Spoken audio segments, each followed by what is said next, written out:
السلام عليكم ورحمة الله تعالى وبركاته. اللهم صل وسلم على سيدنا محمد وعلى آله وأصحابه أجمعين. إن شاء الله تكونوا كامل بخير مهنيين وقت ما يدخلكم هذا الفيديو.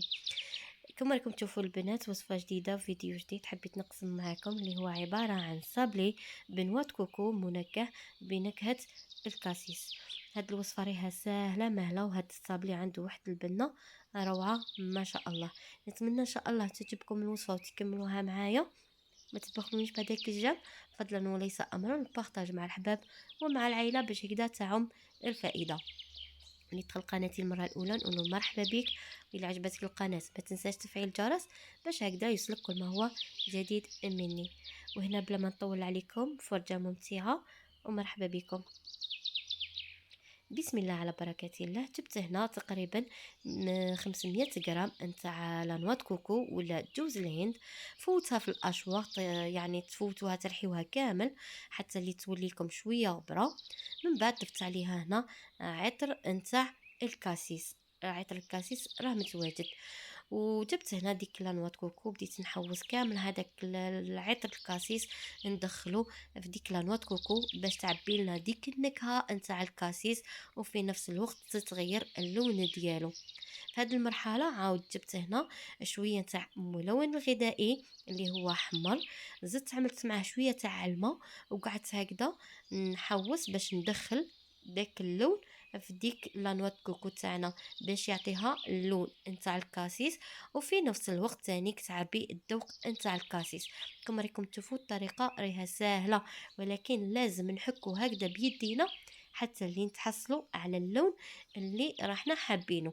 انا هنا البنات راني نخدم في ديك لانوات كوكو، وقعدت نضيف في الملونات حتى اللي نتحصلوا على اللون اللي تكونوا تقريبا يعبي للكاسيس. انا هنا شويه الصوره ما ريهاش واضحه، ولكن هنا انا حبست. في هذه المرحله باش نخدموا لاباط صابلي تاعنا نحتاجوا 250 غرام نتاع مارغرين، ضفت عليهم حبه تاع البيض كامله، وضفت عليهم كاس الا ربع نتاع سكر رطب، وضفت عليهم معلقه صغيره تاع لافاني، ونضيف عليهم كاس الا ربع نتاع جوز الهند اللي كنا خدمناه مع بعض بنكهه الكاسيس، وضفت عليهم منكه الكاسيس.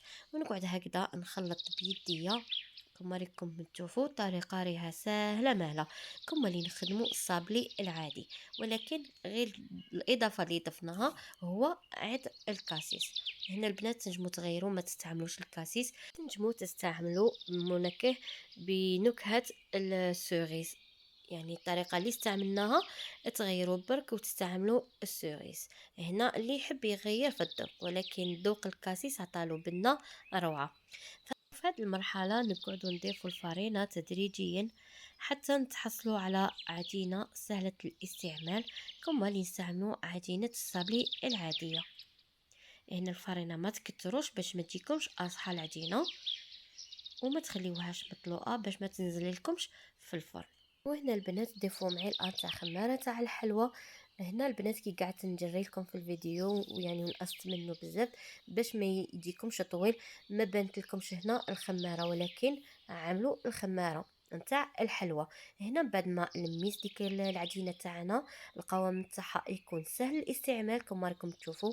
جبت ورق الطهي باش يساعدكم، ما عملت لا نشا لا حتى الفرينه ما عملتهاش، وقعدت نحل في ديك العجينه تاعنا عادي، ويكون السمك تاعها نصف سنتيمتر تقريبا. وجبت هاد المول وقعدت نقطع في الحلوى تاعنا.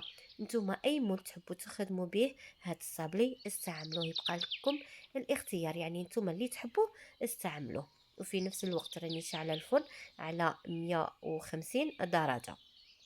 شوفوا البنات راني نحي فيها بكل سهوله، والعجينه كما قلت لكم ما تكونش طريه بزاف وما تكونش قاصحه.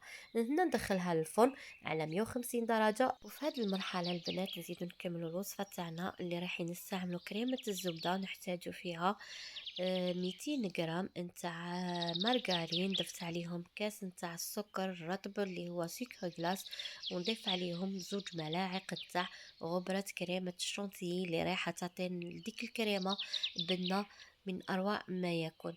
هنا البنات نجيبو خلاط الكهربائي ونقعدو نطلعو في ديك الكريمة تاعنا حتى اللي نشوفوها ضعف الحجم ديالها ويتغير اللون ديالها، يرجع يعني ترجع لنا كريمة بيضاء. ديك الكريمة الشونتيي يعني عفوا غبرة الشونتيي اللي رايحة تعطيها بنة لديك الكريمة تاعنا. وهنا كما راكم تشوفوا اللون تاع ديك الكريمة تاعنا كامل تبدل والحجم الضعف. هنا نحبس، وهنا من بعد ما طاب لنا داك الصابلي تاعنا عملت الكريمه في البوشادو هكذا باش يجيكم سهل الخدمه. بقاو هكذا تعمروا هكذا وخليو هكذا في الوسط. كما راكم تشوفوا طريقه ريها سهله مهله، يعني كما اللي نخدموا الصابلي العادي ولكن نزينوه بهذه الطريقه. نقعد كامل نغطيهم بهذه الطريقة ونخليه هكذا في الوسط خاوي باش نعاودو نستعملو المربى. وهنا بعد ما كملت كامل ديك الكريمه كما راكم تشوفوا جبت هنا كونفيتور تاع الكاسيس ولا كونفيتور اللي هو مربى التوت. نقعد هكذا نحوس باش نغطي كامل هذاك الفراغ اللي خليته. وهنا البنات اللي ما صابتش مربى الكاسيس ولا مربى التوت تستعمل مربى نتاع المشماش، يعني تستعمل كونفيتور نتاع المشماش عادي. وهنا نجيب كل حبة ونغطيها ونحطها فوق اختها كما اللي راني نعمل. كما راكم تشوفوا البنات الطريقة ريها سهلة مهلة، والحاجة المليحة في هذه الحلوى انها عندها بنة روعة ما شاء الله. شحال ما نحكي لكم قليل فيها. هنا بعد ما كملتهم كامل جبت هنا مربى عاود نتاع المشماش. انا هنا مربى تاع التوت ولا مربى تاع الكاسيس اكمل لي، واللي استعملت مربى نتاع المشماش عادي، يعني عليها قلت لكم تنجموا تستعملوا مربى المشماش. نستعمل نغطي كامل ديك الحلوى تاعنا بالمربى ونعاود نفوتها في هذاك الجوز الهند اللي كنا خدمناه مع بعض. وهنا البنات بعد ما كملت كامل ديك الحلوى وخليتها نشفت، هذا هو الشكل النهائي تاعها واللي تحصلنا عليها. صدقوني البنات جربوها، هاد الوصفه راها سهله.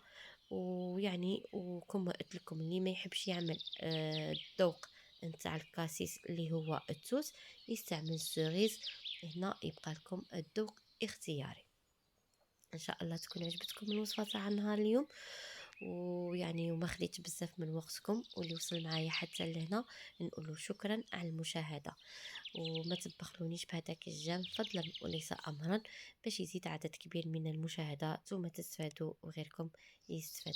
ما تبخلونيش ما بالبارطاج مع الحباب ومع العائله باش هكذا تاهم الفائده. واللي دخل قناتي المره الاولى نقول لهم مرحبا بك، والى عجبتك القناه ما تنساش تفعيل الجرس باش هكذا يوصلكم ما هو جديد مني.